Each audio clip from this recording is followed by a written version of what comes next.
Qué alegría ver la sala llena, porque hoy es la tercera jornada del primer ciclo sobre el mundo del arte que está dirigiendo Dani Levinas. Yo, como ya os lo he presentado a Dani 2 días consecutivos, no os voy a aburrir con una tercera presentación, porque además yo creo que habéis confirmado que mi presentación es correcta. Es decir, a mí me gusta mucho la visión esta de tantos ángulos que acerca Dani al mundo del arte. Para presentar a nuestro invitado de hoy, Manuel Borja Villel, que es el director del Reina Sofía, un profesor nuestro de arte, Daniel Villegas, le va a hacer una breve presentación. Gracias. Hola, buenas tardes. No sé si esperamos a que entre gente. Bueno. Esto de hacer las presentaciones siempre es un compromiso, ¿no? Uno nunca sabe si el invitado va a sentirse reflejado en lo que uno diga, pero bueno, intentaré ser muy breve y muy conciso en delinear de alguna manera una biografía que imagino que muchos de vosotras y de vosotros conocéis ya previamente, ¿no? Manuel Borja Villel es de sobra conocido como director actual del Museo Nacional Centro de Arte Reina Sofía, es historiador del arte, licenciado por la Universidad de Valencia, luego amplió estudios gracias a una beca Fulbright y una beca Krenz, realizando un doctorado en la Universidad de Nueva York, y ha pasado por las más importantes instituciones de arte contemporáneo de este país, ¿no? Como son la Fundación Antoni Tàpies del 90 al 98, del 98 al 2008 en el MACBA, en la dirección del MACBA, y desde 2008 hasta la fecha como director, como ya he dicho antes, del Reina Sofía, ¿no? Quisiera destacar la labor que durante estos 10 años Manuel Borja Villel ha realizado en el Reina Sofía, porque de alguna manera se han abierto multitud de líneas que de alguna manera no tenía desarrollado el propio museo, ¿no? Desde una reorganización de la colección en un sentido crítico, como de alguna manera una apertura, digamos, hacia ciertas sensibilidades que tienen que ver con lo social y lo político, que pueden verse en numerosas exposiciones, como pueden ser el movimiento de la fotografía obrera, un saber realmente útil, el principio potosí, ¿no?, que vinculaba también con esta relación que estableció el museo con Latinoamérica, especialmente a través de la red de conceptualismos del sur. Y también destacable es, de alguna manera, esta idea de transformar también las políticas del museo, con lo controvertido que pueda esto tener también, en términos de generar modelos de nueva institucionalidad que puede verse, digamos, en cómo de alguna manera el museo se abrió a cierta parte de la sociedad, por ejemplo, a través de la Fundación de los Comunes, u otras actividades que a mí me parecen especialmente relevantes, como pueden ser, digamos, esta convocatoria que se llamó la Somateca, ¿no?, que abría hacia otro tipo de planteamientos gracias a la invitación de Paul B. Preciado, ¿no? En definitiva, creo que estos últimos 10 años la labor del museo ha sido realmente interesante, polémica también, supongo que realmente útil dio algún pequeño disgustillo. Y bueno, en cualquier caso, creo que son cuestiones suficientemente jugosas para hablar también de ese equilibrio también que el museo tiene entre ese abrirse a la sociedad y también cierta inercia, a veces espectacular, que puede verse en otro tipo de exposiciones como fue la antológica de Dalí.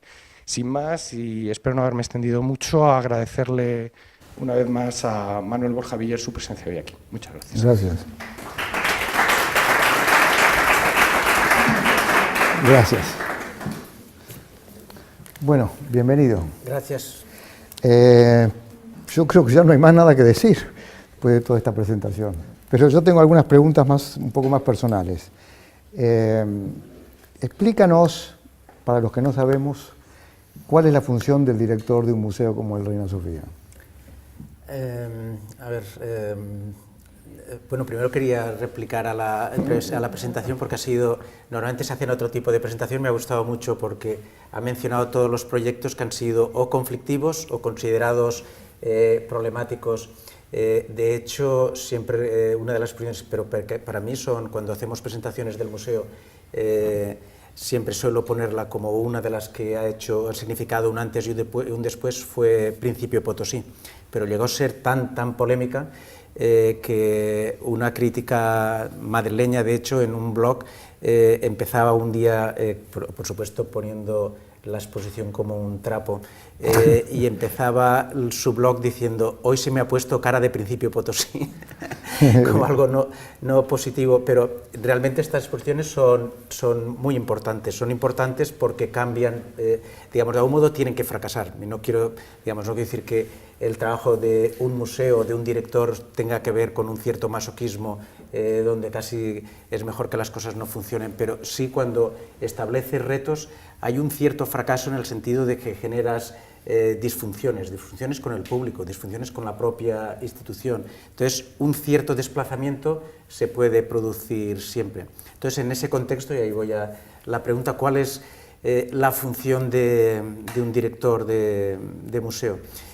Yo siempre recuerdo cuando estuve 8 o 9 años en Estados Unidos, y de hecho Antoni Tàpies, desde mediados de los 80 insistía que tenía que volver. Él empezó a pensar en hacer una fundación, que tenía que volver a Barcelona para dirigir la fundación.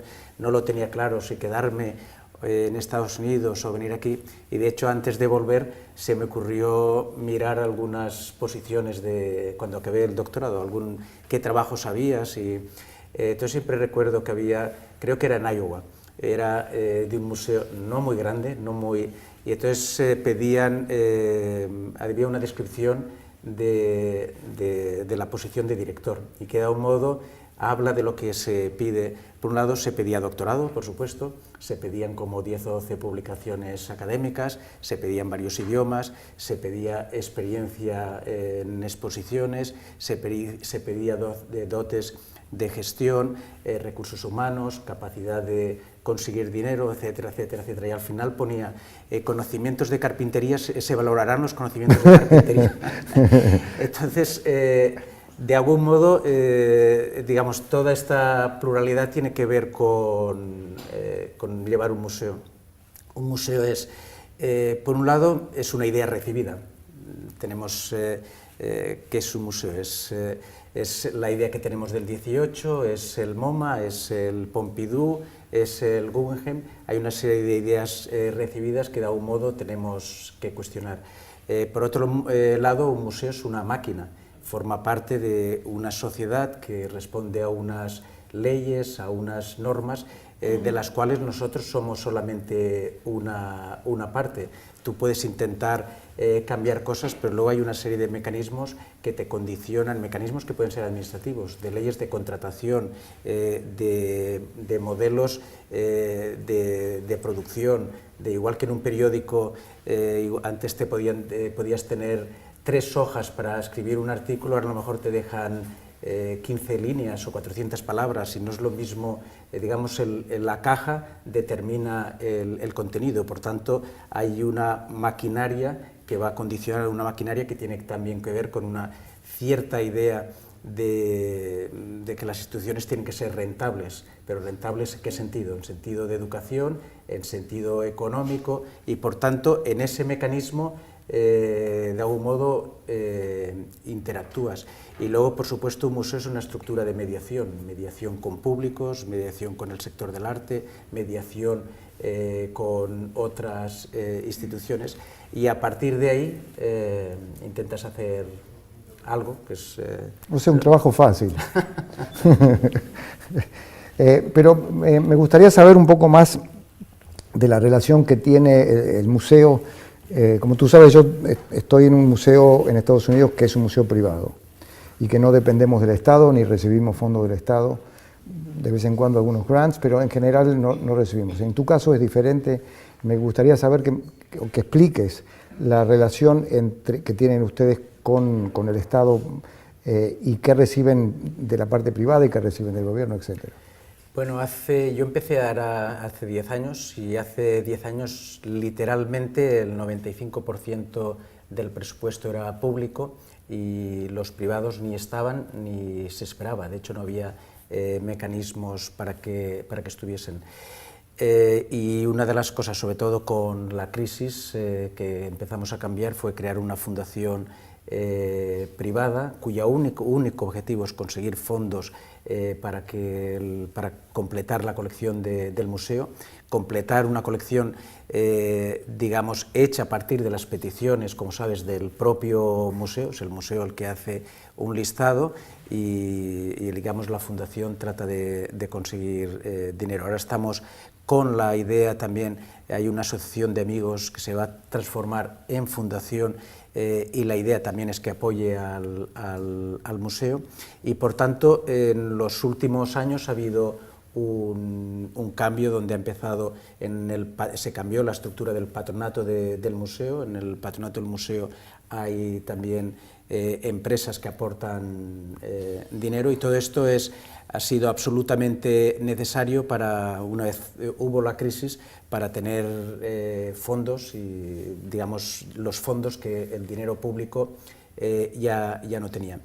Pero dicho eso, hay un elemento que es absolutamente claro, fundamental, es el dinero será público o privado.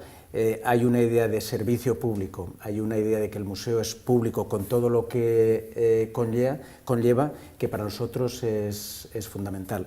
¿Y en qué consiste el servicio público? El servicio público consiste en que la prioridad no es la razón contable, no es conseguir, digamos, el objetivo no es conseguir dinero, el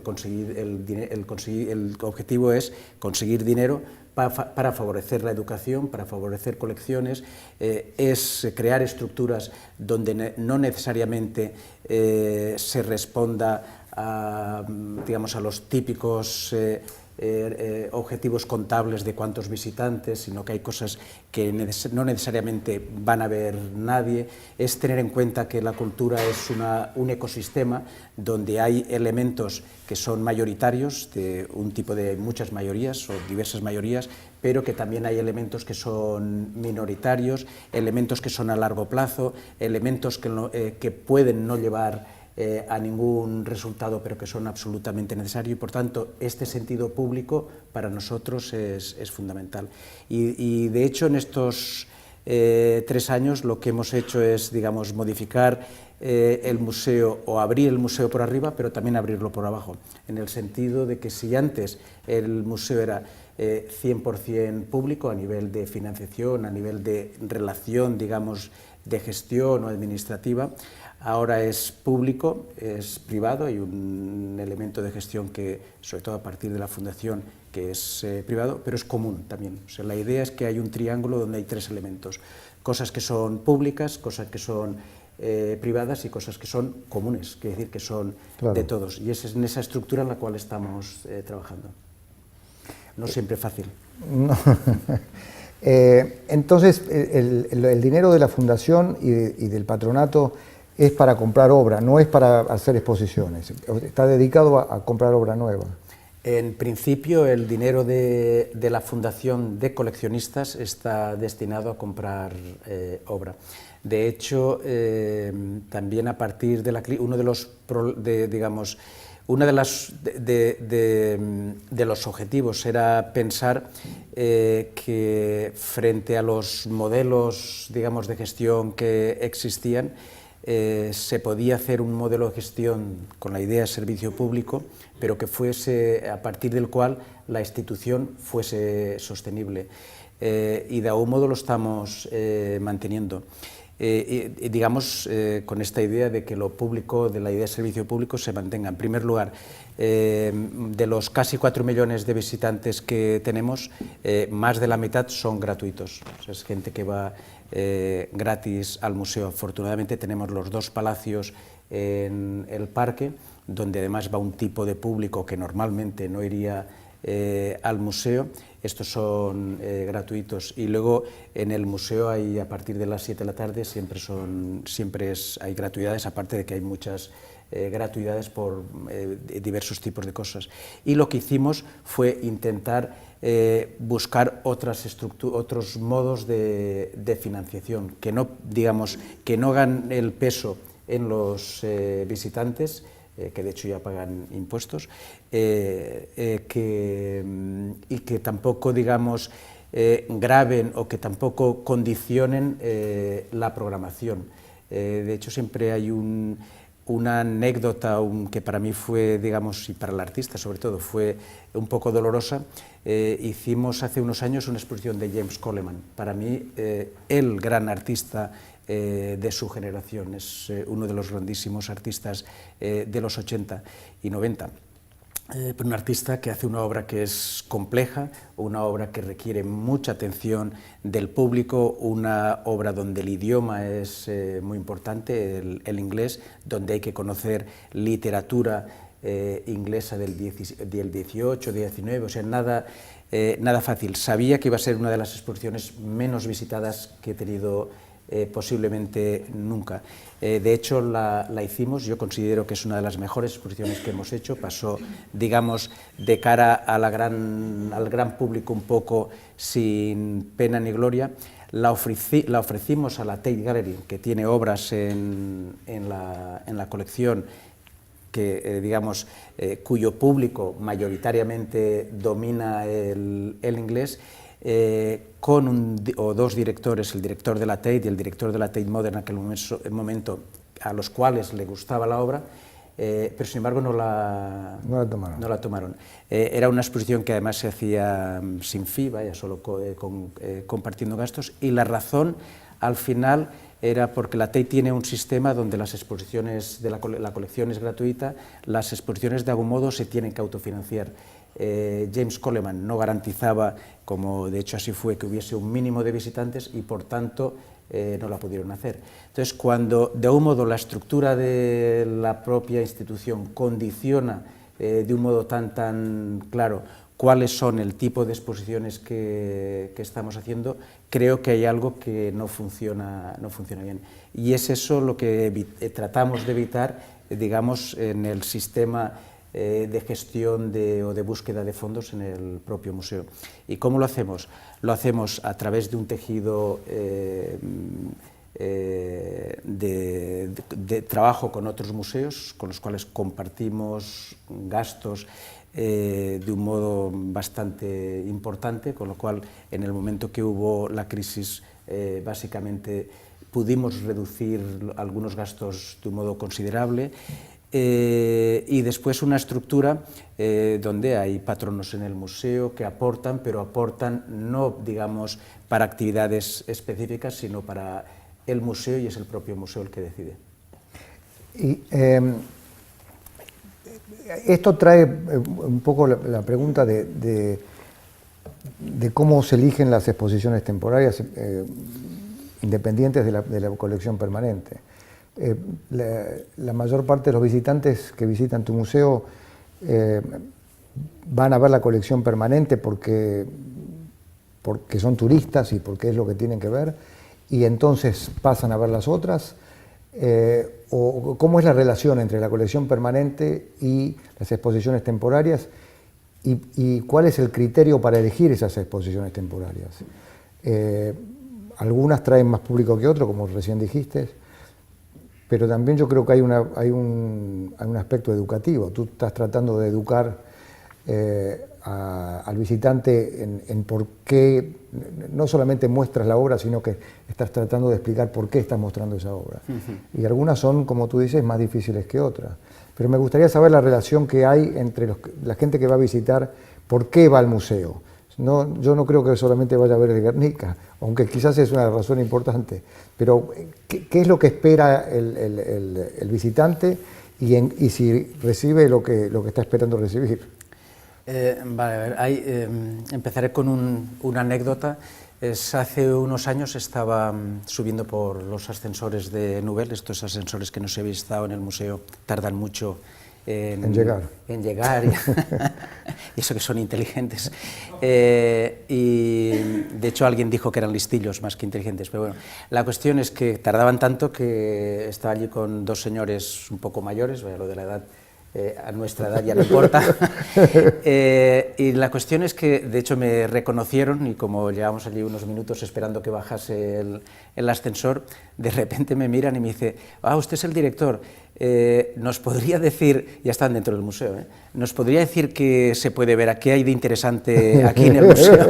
Pero lo primero me chocó, pero luego la anécdota es muy interesante, porque de hecho no sabían por qué venían. venían y de algún modo ese no venir, ese no saber exactamente a qué van me pareció muy interesante y me pareció que confirma algo que luego a través de estudios de públicos me pareció que explicaban algo que luego a nivel de estudios de públicos hemos confirmado. Y es que, digamos, el nombre, el Reina como tal, es más potente en estos momentos que casi las exposiciones individuales, a excepción de que si haces Dalí, haces Picasso o alguna cosa de este tipo. De hecho, la mayoría de nombres, muchas veces, muchos nombres no son casi ni pronunciables en castellano, o sea que no es una programación, entre comillas, demasiado amable, o entre comillas, o hecha para atraer masas. Tampoco es una programación hecha para que no venga nadie, es una programación destinada, digamos, para establecer puntos con diversos públicos, pero sabemos que digamos, una institución hay que gestionarla para que, sobre todo una institución grande como el Reina, para que llegue a la gente. Y no se puede explicar por el Guernica. De hecho, cuando llegamos el equipo que estamos ahora siguiendo el mismo sistema de contabilidad, lo digo para tenerlo claro, además auditado, venían 1,5 millones de visitantes, esto se ha más que doblado en los últimos años y todos no caben en la sala 206, que creo que es donde está el Guernica, o sea, es imposible, no caben todos. Entonces, algo se habrá hecho.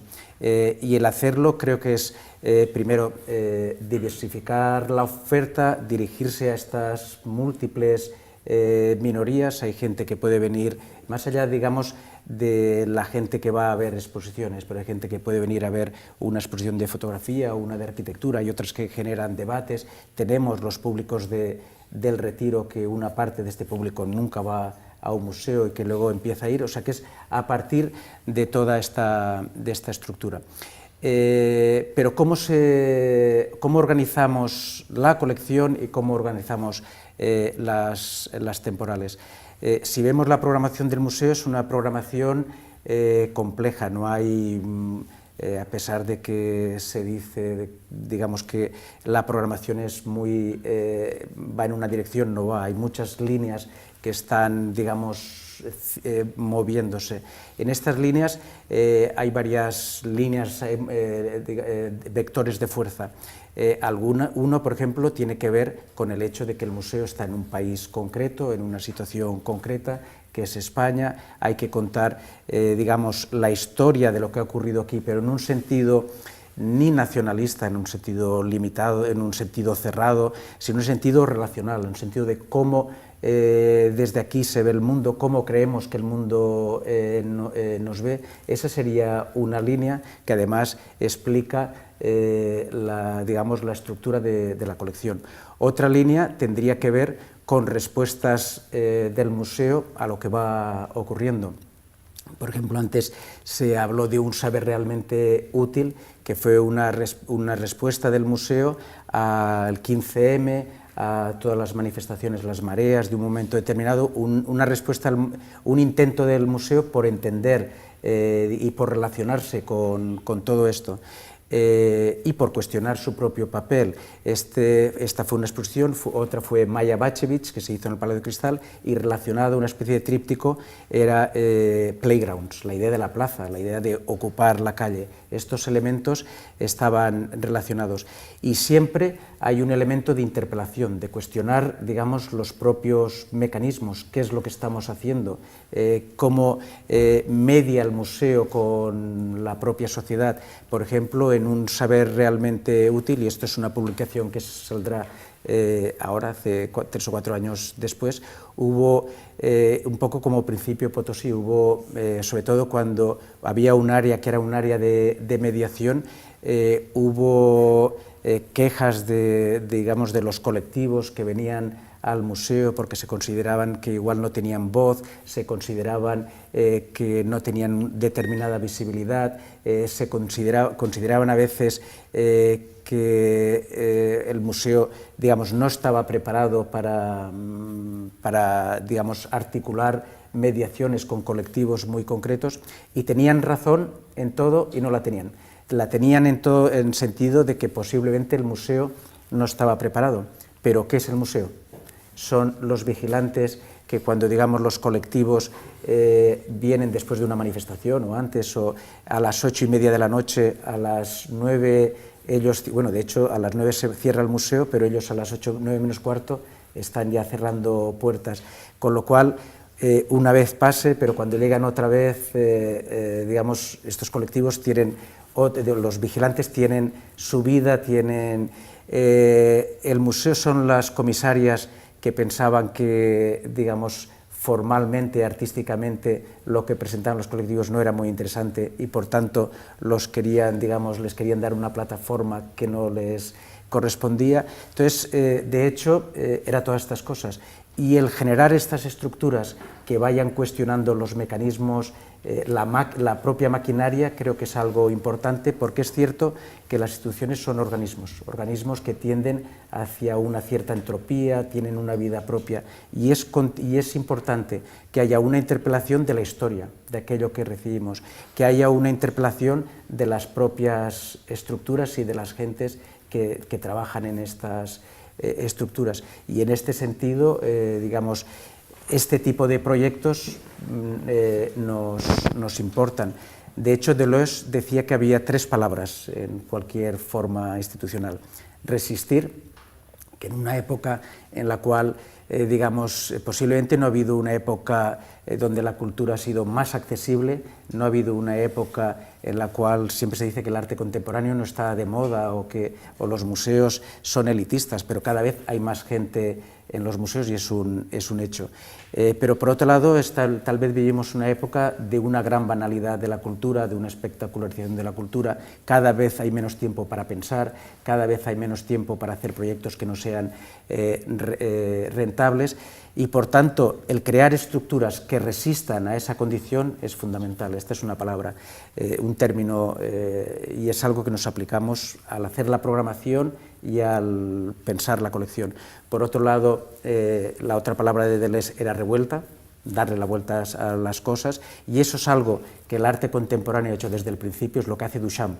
Cuando decide que un urinario es una obra de arte, le da la vuelta al papel del artista, al papel del espectador, al museo, incluso a las leyes de importación americanas. Ese revolver todo es fundamental. Y luego la tercera, pensar la institución, o sea, ver cómo las instituciones no son algo vacío, cómo tenemos que ir cambiando y cómo nos relacionamos con los demás, con nosotros mismos, con los coleccionistas. Para nosotros es fundamental.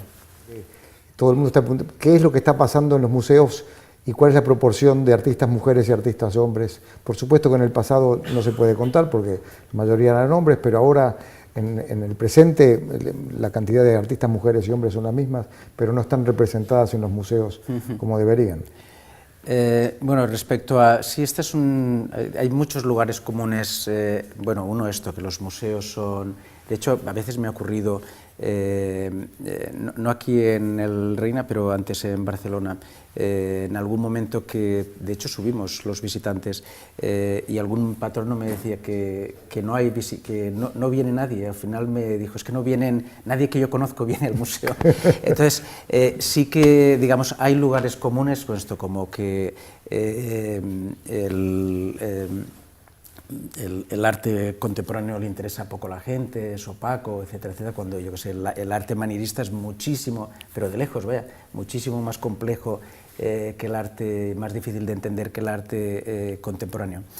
Entonces, y otro de los lugares comunes es que, sobre todo en el Reina o los museos en que he estado, que hay una programación política. Entonces ahí hay varias respuestas.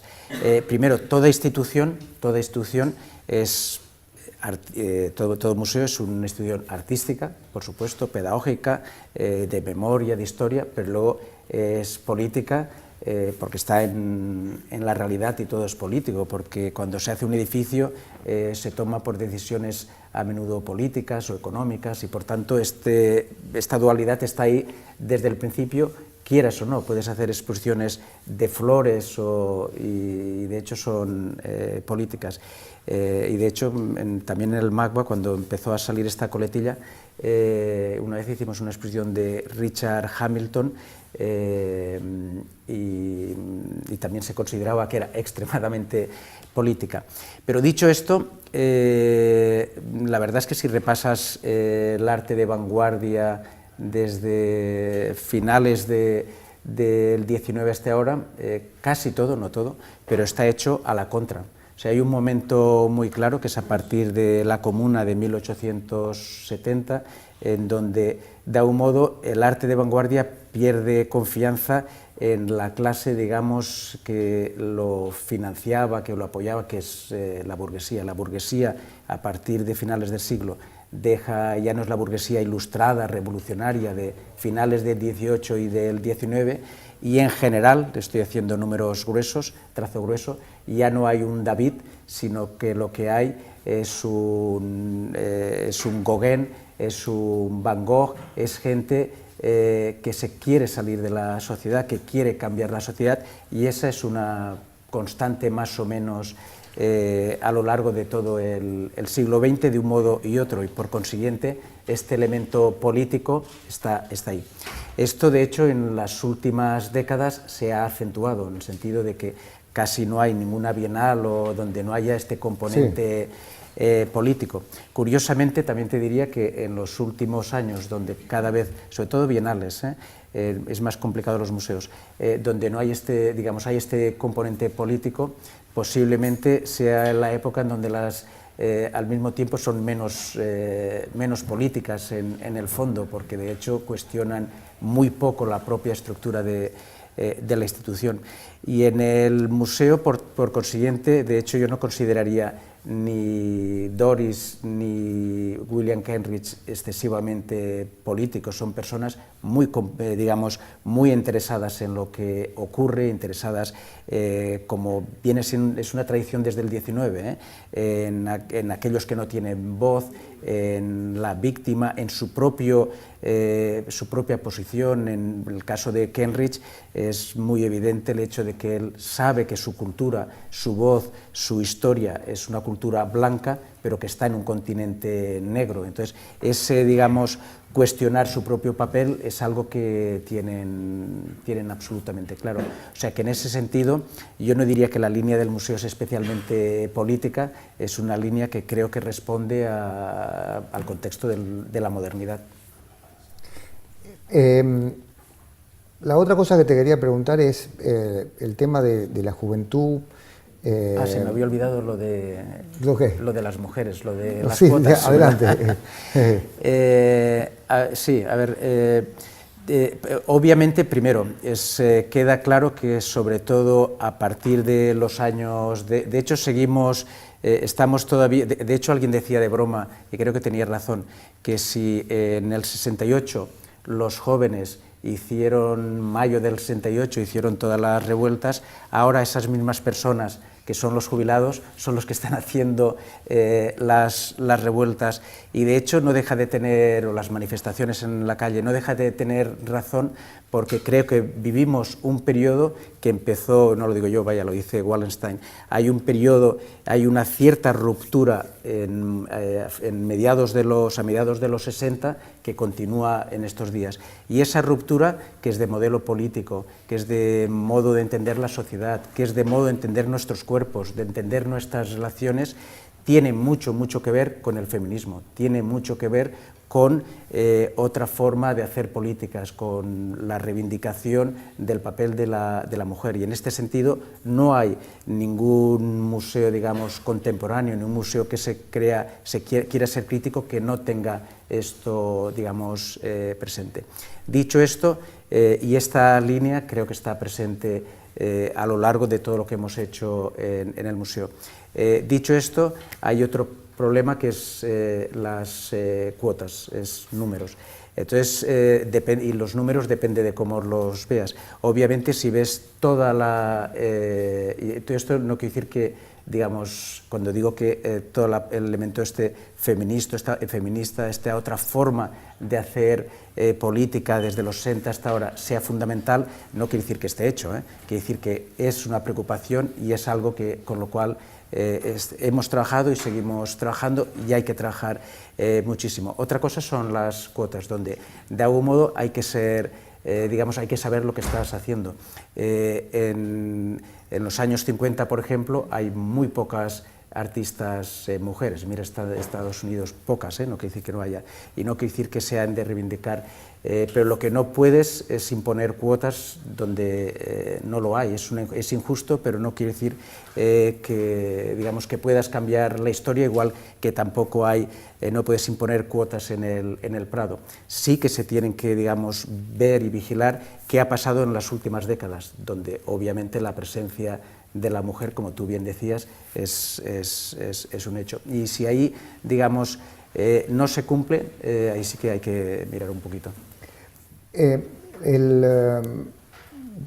Tu competencia si se puede llamar competencia, para los turistas que vienen de otros países o inclusive de otros lugares de España, obviamente, sobre todo para la gente que, digamos, no está interesada en cierto tipo de arte, es el Prado.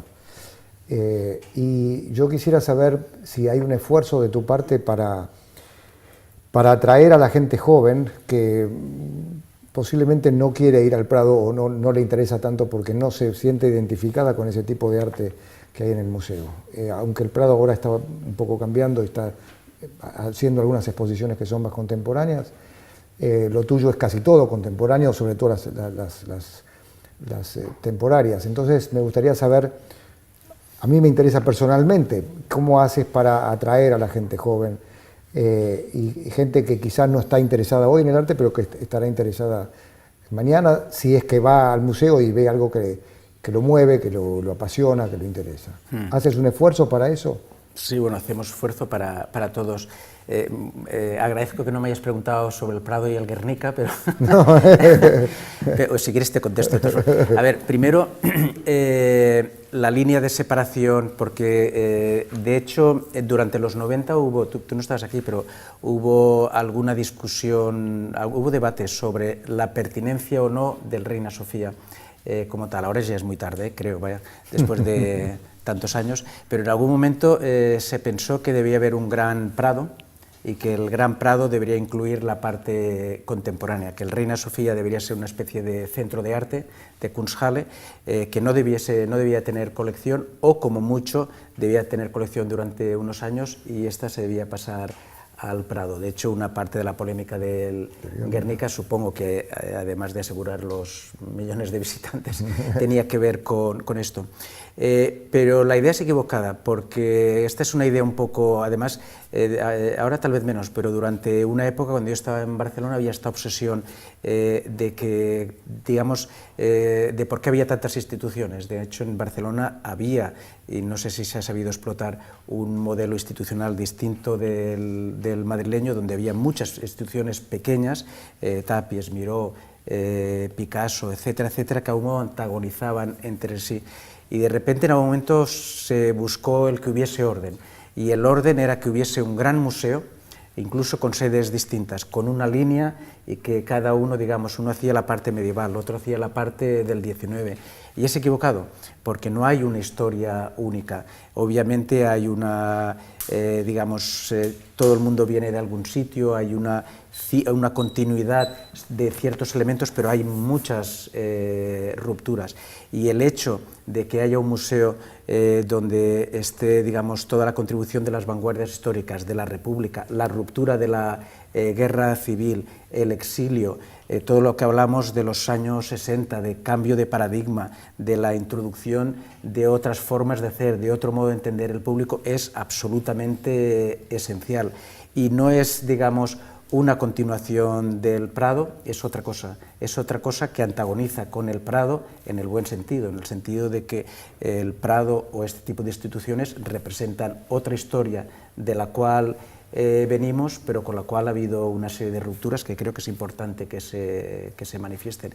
Y en este sentido, el que haya las dos instituciones, aparte de instituciones más pequeñas, de centros de producción, etcétera, etcétera, creo que es muy importante, muy bueno para una ciudad y habla de una salud, de una salud intelectual y democrática, y eso es algo que a veces no tenemos en cuenta, en el sentido de que como muy a menudo tenemos los mismos criterios de evaluación, los mismos criterios para saber la importancia de una institución, nos olvidamos que hay instituciones que a lo mejor van dirigidas a muy poca gente, o instituciones que no son rentables en absoluto, instituciones donde se experimenta, instituciones donde se piensa. Yo siempre, hablando de esta otra anécdota de cuando estaba en Estados Unidos, algo que me sorprendía, aparte del anuncio del director de museo que tenía que saber carpintería, es el hecho de que en Princeton, de hecho la posición la tiene Yves Lambois en estos momentos, en Princeton en el departamento de Historia del Arte hay una posición para un profesor y la posición consiste literalmente en no hacer nada. O sea, tiene un despacho enorme, una biblioteca increíble, no tiene obligación ya ni de escribir, ni siquiera de publicar, o sea, simplemente lo tienen para que piense. Y tener cosas que no sirven para nada, simplemente para estar, creo que es algo que a veces nos olvidamos y es muy importante tener en cuenta. Y estoy yendo a la gente joven. De hecho, no hay un tipo de gente joven, hay mucha gente joven. Es importante que la gente joven no esté separada de la vieja, ni de la es importante tener en cuenta que un museo es como una ciudad donde antagonizan públicos, saberes, relaciones distintas. En una ciudad puede haber el barrio chino, puede haber también los campos elíseos, y cuando se hacen, es la idea de la ciudad del 19, se hacen todos estos elementos y antagonizan entre sí, es algo importante. Eso es algo que intentamos hacer, pero es algo que todavía, no tenemos totalmente, es algo que deberíamos de desarrollar todavía más. Hay un elemento del cual me habrás oído hablar, que es la importancia de que el público tenga agencia.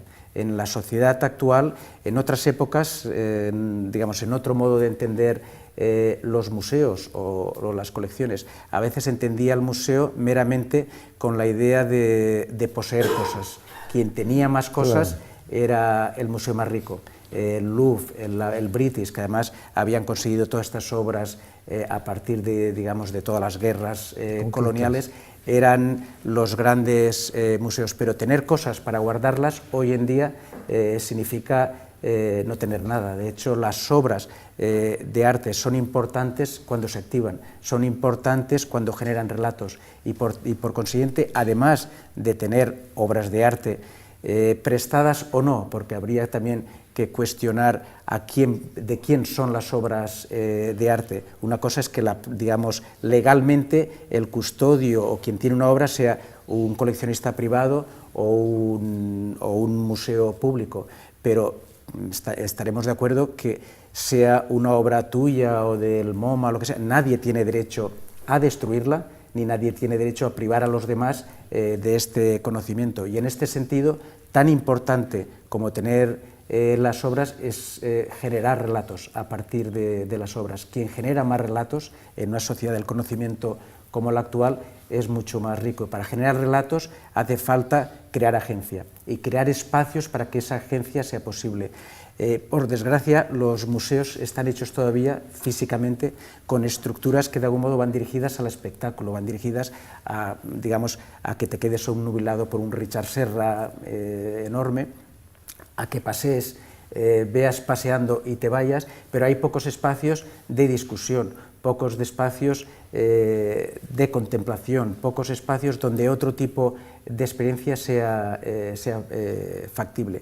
Y eso es algo en lo cual estamos trabajando, y de hecho el otro día lo hablábamos, uno de los elementos que creo que van a ser sustanciales en este cambio definitivo en el Reina Sofía es la incorporación de una parte de tabacalera, que generará, la idea es que no va a haber, las exposiciones tradicionales, eso ya está en el Reina, sino que la idea es generar residencias, talleres otro tipo de experiencia que, digamos, favorezca el relato y favorezca la agencia. ¿Qué opinas de lo que está pasando con el tema hablamos de adquisiciones en el museo, pero también está el tema de las donaciones? Y ahora ustedes recibieron una donación muy grande de la Fundación de Cisneros, y por un lado, por otro lado, esta señora italiana, la Patricia Sandretto, recibe del gobierno de España o de Madrid una nave en Mataderos, y ella va a traer, no sé si su colección, exposiciones temporarias, pero hay, digamos, me parece a mí que hay como una mayor iniciativa privada yendo hacia la parte del arte público. ¿Lo ves así? Sí, bueno, de hecho es un equilibrio. Cuando, digamos, lo público bajó, lo privado ha aparecido, pero también es otra cosa. De hecho,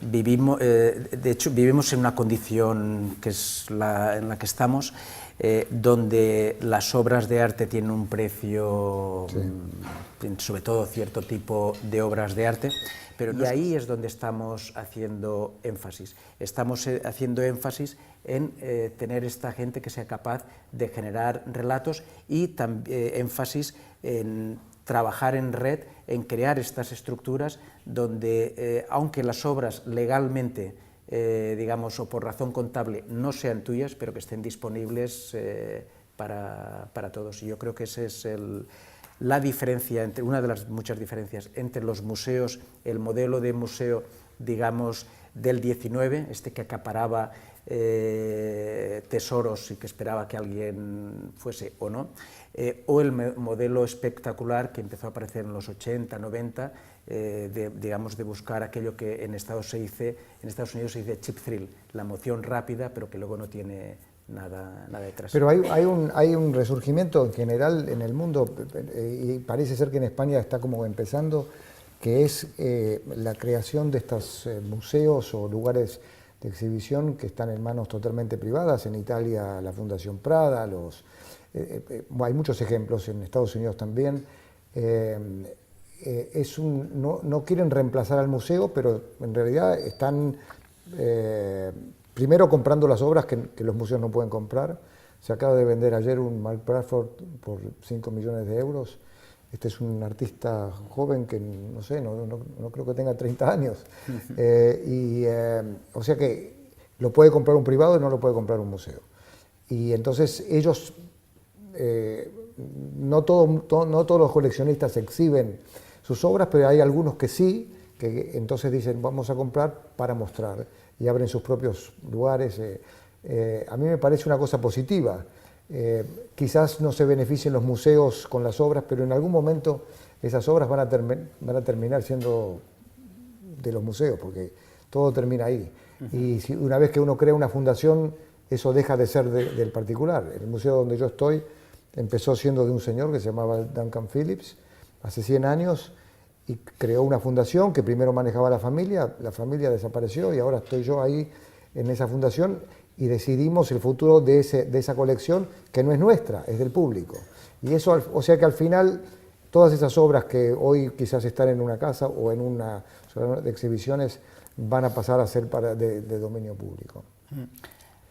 Lo que te quiero preguntar también, cambiando del tema de los museos, es una cosa que a mí me preocupa y que un poco lo hablamos ayer con Carlos Urroz, es el tema de los artistas jóvenes españoles en el mundo.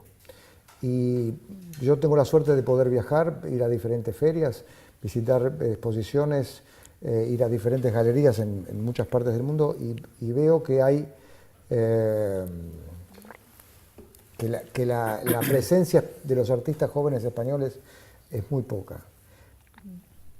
¿Se te ocurre una idea por qué y qué se puede hacer para cambiarlo?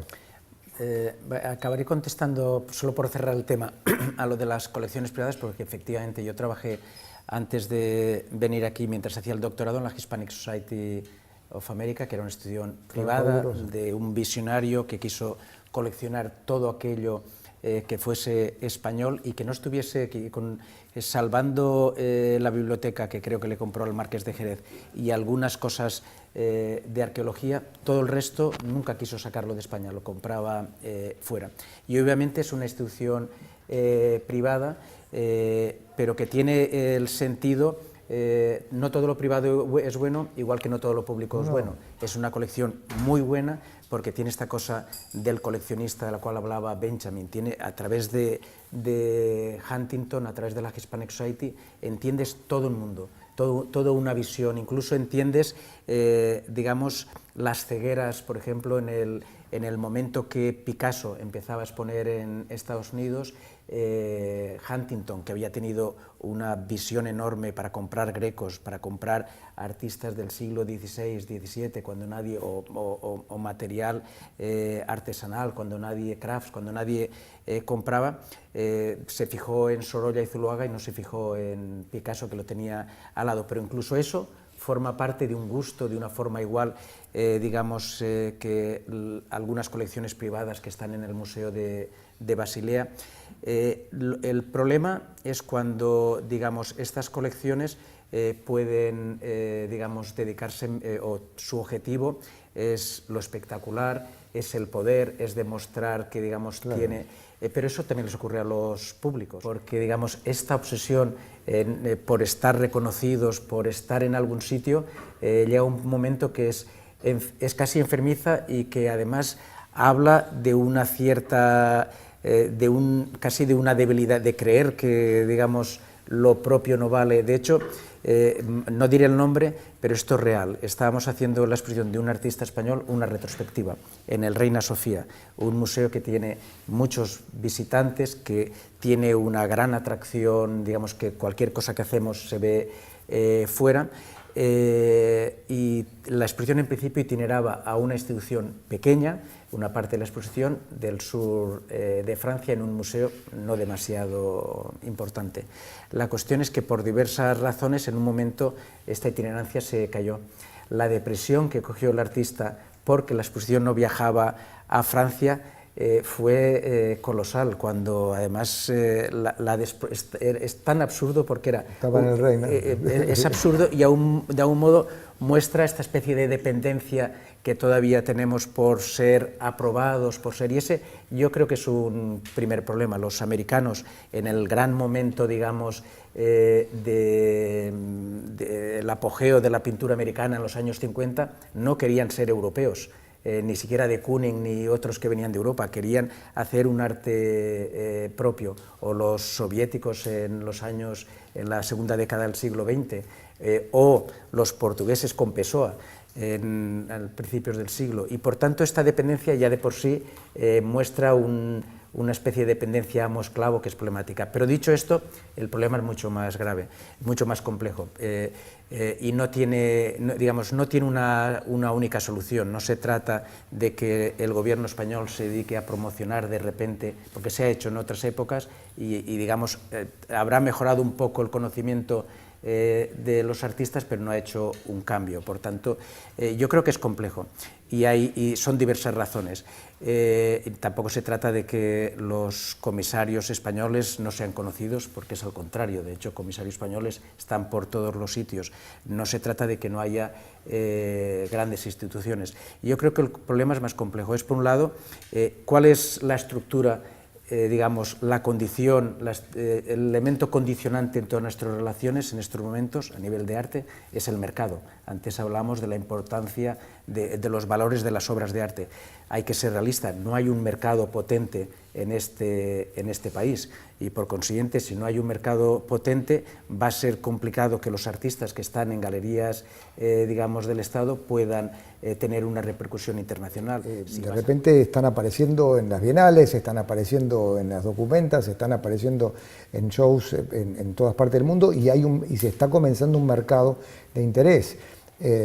Hasta hace 10 o 15 años ningún coleccionista compraba arte de la China.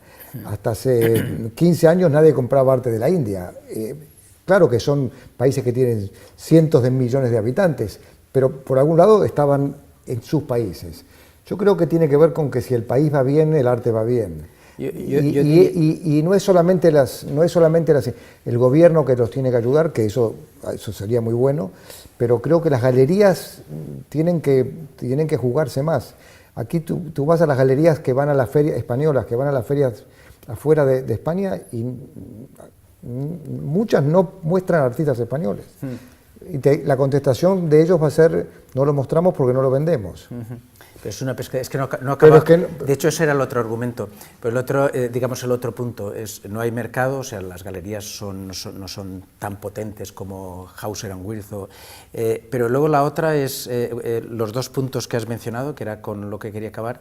Era, por un lado, hay países latinoamericanos donde no hay mercado tampoco, véase Cuba o véase, yo qué sé, Perú, por decir algo, pero sí que hay unos coleccionistas muy potentes que están comprando este tipo de arte. Estos coleccionistas luego se sientan en patronatos de la Tate, de otros sitios, o patronatos de una bienal, y entonces a partir de ahí se va favoreciendo un clima. Y luego hay una cosa también que es una cuestión de estar de moda, porque el mercado es voraz, va buscando de repente el arte fuera de, digamos, el arte de los outsiders. En la última bienal, de repente, en la penúltima de Venecia estaba. Entonces, en ese sentido, España tampoco está muy de moda. Entonces, cuando unes todos estos elementos, es bastante complicado. Esta es la parte pesimista, pero también ahora te daré una parte optimista. La parte optimista de cara a, digamos, al arte español, si es que tiene que estar en algún sitio fuera, ya digo, porque igual tiene que estar aquí, es que sí que creo que de algún modo Madrid se está convirtiendo en una cierta capital. De hecho, tú estás aquí, está Patti, están los Steinbrock, hay mucha gente que está viniendo, hay muchos coleccionistas que están viniendo. Estos coleccionistas traen su background, traen su interés. Tú me decías antes que has comprado un guerrero español, entonces sí que creo que sí lo sabemos aprovechar, porque las cosas no ocurren espontáneamente, pueden, pero no suelen. Si sabemos aprovechar el hecho de que Madrid se está convirtiendo, por diversas razones, en una cierta capital del sur geopolítico, que es Latinoamérica, que podría ser también el Mediterráneo, que es fundamental, con el sur de Europa, pero el norte de África, que es una ciudad agradable, que es una ciudad segura, etcétera, etcétera. Si supiésemos aprovecharlo, y yo creo que hay un elemento fundamental y que, digamos, algo que continuamente le digo a mis patronos y a aquel que me quiera oír, y es que las ciudades se han convertido en capitales culturales cuando han ido los artistas. Lo fue Nueva York en los años 40 y 50, lo fue Düsseldorf en los años 70, y ahora que estáis vosotros, ahora que empieza a haber una cierta dinámica, el que se favoreciesen las residencias, el que se atrajese, digamos, artistas, y no con una política digamos, espectacular, simplemente para que tengan residencias, para que hagan como en Balambua, que estén y piensen. Y yo creo que en estos momentos hay un cierto sustrato que puede hacer que cambien las cosas. Estoy completamente de acuerdo y tengo mucha esperanza de que esto sea así. Vamos a terminar y quisiera ver si hay alguna pregunta que quieran hacer. Abrimos la... ¿No? Yo tengo una pregunta. Ok. Vamos a ver. Un museo es una iglesia. Y lo digo por un motivo. Yo soy un buen perceptor de arte, sin saber arte. O sea, lo capto. Y entonces tengo un problema, que a veces voy con un amigo y me entusiasmo y le explico. Entonces hay alguien siempre que dice, ¡shh! Ante mi entusiasmo. Claro, el entusiasmo es demasiado, no estoy diciendo que esté chillando, en fin. Pero entonces, yo no sé si está bien ese chis o, bueno, ahí me quedo un poco, a veces he reaccionado de dos formas. Una callándome y otra diciendo esto. Mire, señora o señor, esto no es una iglesia. Yo estoy tratando, cuando yo termine me voy enseguida, no voy a tardar mucho. Disfrute usted en la mayor soledad. Y luego la siguiente, ya lo dejo, el trono nuestro.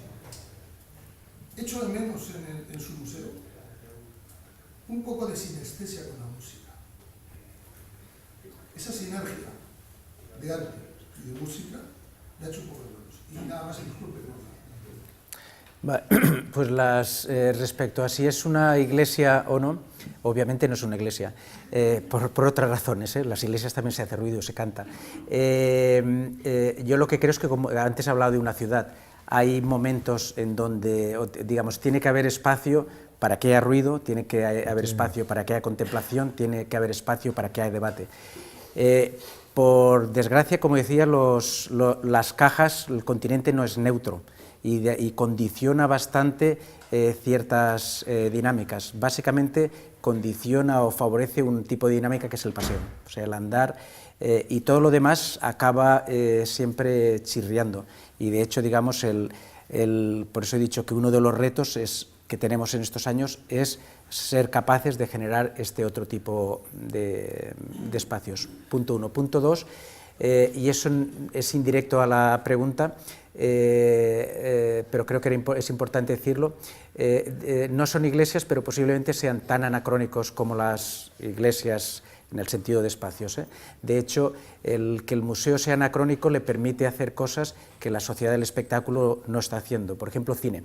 El cine, en estos momentos, el museo es capaz de generar circuitos de cine de actual, cine experimental, que las salas de cine no pueden hacer por razones casi obvias. Cada 2 horas hay que cambiar de películas, si no, es imposible, nadie lo puede mantener. Nosotros perfectamente podemos tener una película de Albert Serra de 100 horas, pasando repetidamente. Por tanto, este anacronismo es fundamental. Y luego la parte de sonido es posible, igual que nos faltan también arquitectura, que es algo que estamos trabajando. Simplemente le diré que estamos en el 18, en el 20, durante el semestre, tenemos básicamente 2 semestres de programación, durante el semestre de la primavera, el museo estará dedicado a una historia de la parte de la parte sonora en el siglo XX, histórica, y luego, por otro lado, una exposición de la idea, digamos, del arte o de los sonidos, de los autores que trabajan con sonidos de los 80 hasta ahora, porque además implica otra forma de entender la comunidad, otra forma de entender la autoría, la obra de arte. De hecho, digamos, se van intercambiando cosas de la geografía. Hay gente que está trabajando en Ámsterdam con gente que está en Perú, y por tanto sí que es un elemento que va a estar presente. Tenemos tiempo para una pregunta más. ¿Alguien? ¿No? Entonces, muchas gracias. Gracias. Gracias a ti. Gracias.